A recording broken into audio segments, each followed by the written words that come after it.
המועדון אוהדים הזה זה מועדון אוהדים כמובן ללא מטרות רווח. זה נועד לאחד את כל האוהדים של מנצ'סטר יונייטד בישראל.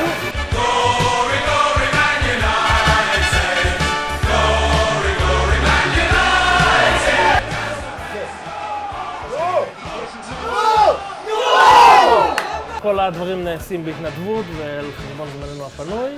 אם זה כרוך בטלפונים, להתקשר לפאבים, אם זה קשור לכל מיני מרצ'נדייז שאנחנו עושים, נסיעות, לאסוף את הדברים, בנסיעות להביא אוהדים לפעמים ממקום למקום בשביל שיגיעו.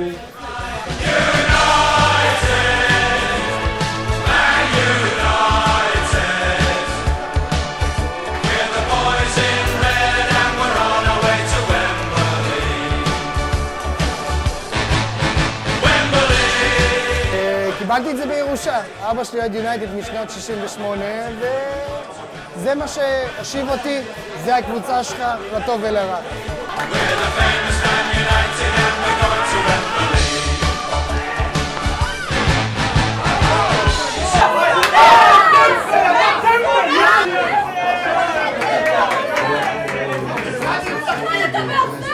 אנחנו נפגשים, אנחנו רואים משחקים ביחד, אנחנו צועקים, אנחנו שרים, מעודדים, מתבאסים, הכל ביחד, וזה הרבה יותר כיף מלשבת בבית.